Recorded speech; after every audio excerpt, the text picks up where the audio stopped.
637, Nashville's Morning News on Super Talk 99.7 WTN. John to be here. Joan Jones in for Ken Weaver. Want to welcome on into the program Jonathan Fahey.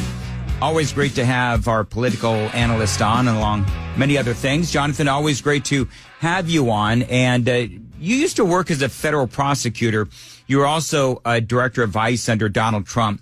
So there's a lot of things I want to cover here. First of all, Jonathan, the latest with the indictments related to January 6th. This was big news the last, really yesterday. Biden's special counsel, Jack Smith, working hard to go after Trump in the middle of election season. So basically what he did, because the Supreme Court came along and gave Donald Trump immunity over some of the things that were included in Jack Smith's original indictment. So what he did was he came back with a revised indictment. Some people are saying a watered down indictment, so that he was able to weave in the immunity claims of Donald Trump in this new indictment, hoping that this will pass muster at the Supreme Court. Yeah, I think, that's what he was doing. And I think your initial point is really interesting, is why did he do it now? We're within 3 months of the election, and DOJ has this policy about not taking adverse actions that would affect an election within 60 days of an election.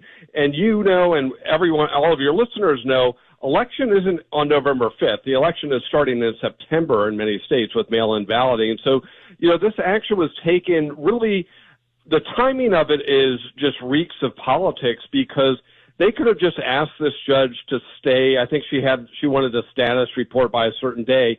He could have just asked the court to stay everything until beyond the election. Donald Trump's, his attorneys would not have objected, and just dealt with it then. So it's, again, another example of something that seems purely political, because it puts this back in the news for at least a couple of days, negative information about Donald Trump. But going back to sort of the merits of the new indictment and what he's doing, I think part of it is, he indicted the same exact charges. He just took some language out of the indictment, which the language in the indictment isn't necessary to prove a charge or not. It's just sort of, prosecutors do that to just sort of outline their case and things like that. But it's really unnecessary language. But I think one of the reasons he did this was he wanted to present the case to a new grand jury and not use any of the conduct that could be arguably immunized, or at least in his view. So you could say this can't be dismissed because we didn't present immunized conduct evidence to the grand jury. But the core problem for Jack Smith is this doesn't really do a whole lot with the problems he has, because still most of the conduct, at least my best understanding of this case, is still going to fall in this arguably official conduct world, which the Supreme Court has said is presumably immune.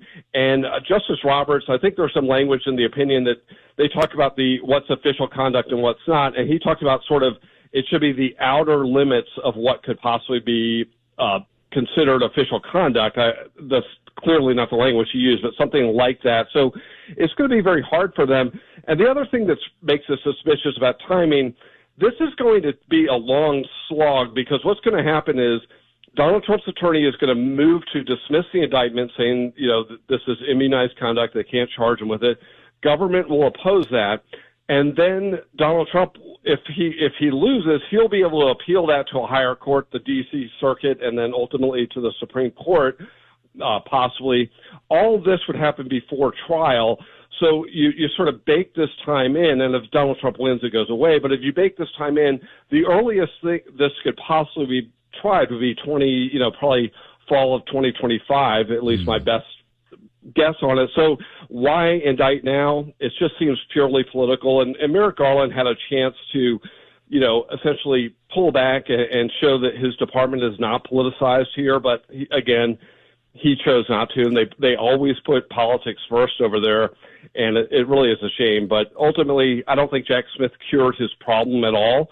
He just, made minor corrections, but he's still got the same issues, and I don't think this case ultimately, goes against Donald Trump. It just may take a long time. Yeah, and it's interesting. The thing is that you hit the nail on the head.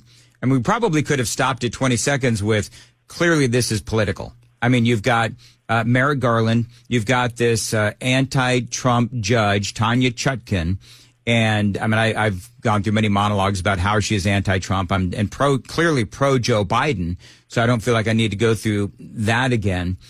And so when you look at the timeline, it's obvious that this is something that is going to be political. I wonder what happens if, just go with me here and folks realize, just, hang out with me for a second. What if Kamala Harris wins? Lord help us. What if Kamala Harris wins? Does this then continue on, or, will they understand, okay, we've already accomplished what we wanted to do. The lawfare worked and we're done. We're going to keep going after Trump, or we're just going to let it go? That is a great question. I've been thinking about that a lot, because if you're Kamala Harris, or at least the people that advise her and tell her what to do, it would almost seem like it would be a great thing if she were to win for her presidency, as far as sort of uniting the country, bring people back together, get favorable press, which obviously is not hard for a Democrat. But it almost seems like that would be the move, is dismiss this case, say something, not to say he didn't do it, but just say something, it's time to unite and put this behind us. So I have thought about that a lot, and I wouldn't be surprised if that's a very likely situation here, and it would be a smart move politically, because do they really want to be kicking this case around for another couple of years and try to put the former president in prison? It just seems absurd. And at that point, like, you're right, his political career would presumably be over if he were to lose. I mean, maybe he would run again, but it would just seem like, so it does seem like, arguably on either side of the aisle, obviously if Trump wins, he'll dismiss the case, but if she wins, it may be the same result. So why are we still pushing this thing along? I mean, they should have just, accepted the Supreme Court ruling and dismissed the case. I think that's what would happen in an ordinary case, but they won't let go of this because it's so political. And, when you look at the charges and everything else, they're always pushing the envelope on these charges that don't really fit. And that's really a mark of, okay, there's something else going on here, because you don't normally do that in other cases. So what's the other motivation? And it can't be anything but politics. Jonathan Fahey joins us. All right. So Jonathan, real quick on the debate, Trump wants the mics muted. Kamala Harris doesn't. The Harris campaign is mocking Donald Trump for this. And I guess my question is, if you're Donald Trump, you have Kamala Harris, who actually, from what I understand, and maybe I've got dated information, I cannot see where she has actually said that she is going to accept the terms of the debate. Trump says the Democrats agreed, but Kamala Harris hasn't. How important is this microphone muted versus unmuted issue?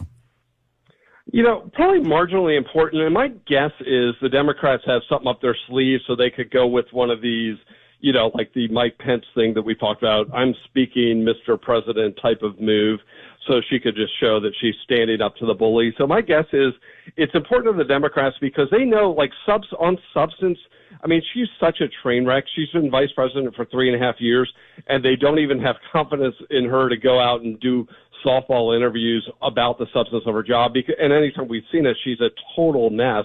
So my guess is their only hope is to try to, needle Donald Trump, or have some line that they're rehearsing that could be like that viral line that they hope the only thing people remember from the debate will be this, I'm speaking, Mr. President, or one of these types of things. So I think it's important to them. And looking back on that last debate, it was kind of nice just having a clean, one person speaks for a certain amount of time and then the other person speaks. I think it serves the American people pretty well to just sort of hear people's views without interruptions and other types of things. Mm-hmm.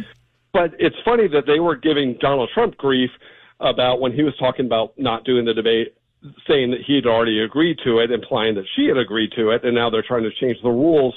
But the other thing that's quite funny is that how she wanted to have notes at the debate, because they have her team and her have no confidence in her ability to even answer questions. So they were going to give her, 90-second note cards on every topic so she could basically pull them out and read them. That is insanity. Is so pathetic. That is insanity.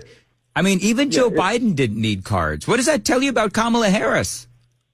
She is so bad. It's kind of funny. It's almost like when you look at this campaign, the two things both sides agree on, it seems like at this point, is that Joe Biden's presidency was a complete disaster because she's running away from it, and that Kamala Harris cannot talk substantively about any of the issues facing America. Because, I mean, yeah, like this game to get the Dana Bash interview, which has got to be the biggest insult to Dana or Dana Bash, because it's like, you've been chosen as among all the liberal journalists in D.C. or in the world as the easiest one to do an interview with. It's truly astonishing how bad she is. And it's like being a Democratic presidential candidate, you think you would be all over the media because all they're going to do is fawn all over her and try to make her look good. And she's so bad she can't even do that. It's really breathtaking. You know, the campaign seems to be, she did a few rallies. She'll do this Tim Walz interview, which, you know, with Tim Walz, who's going to basically fill in any gaps when she, you know, ties herself in knots, just speaking, you know, getting her platitudes mixed up. But the whole thing is, it's really embarrassing for our country that this is the way our presidential election is being held. Yeah, it is, and it's very sad. And what's absolutely stunning is that people perhaps will fall for it. The other thing, very quickly, is that I'm noticing that some of these folks on social media, they're posting photos of Donald Trump with Mike Pence, Mitt Romney with Paul Ryan, and they're saying, well, wait a minute, so it's only a problem if a female does it. The difference, and don't fall for that, folks, the difference is that Donald Trump and Mitt Romney were more than willing and able to do interviews solo. It's only Kamala Harris, and they're also willing to do press conferences. It's only Kamala Harris who has refused to do a press conference and refused to do interviews by herself. That is why this is so important. Jonathan Fahey, as always, thank you very much for joining us. I've got like 30 seconds left. Do you think that you mentioned Dana Bash and how she should be insulted as the one chosen to do this interview because I think the thought is that she'll go easy on Kamala Harris. If you're Dana Bash, do you come out swinging? I don't think she will. If I'm Dana Bash, yes. But I think if Dana Bash being Dana Bash, I don't think so. I think she'll have some questions, but she'll make them open-ended and soft enough.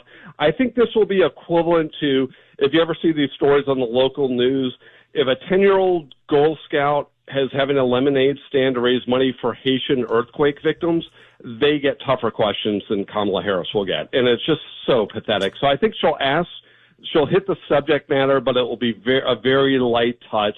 And then Tim Walz will be there to be the, affable goofball neighbor to fill in every time she stumbles. All right. Jonathan Fahey, great to have you on. As always, have you back on soon, 6:51.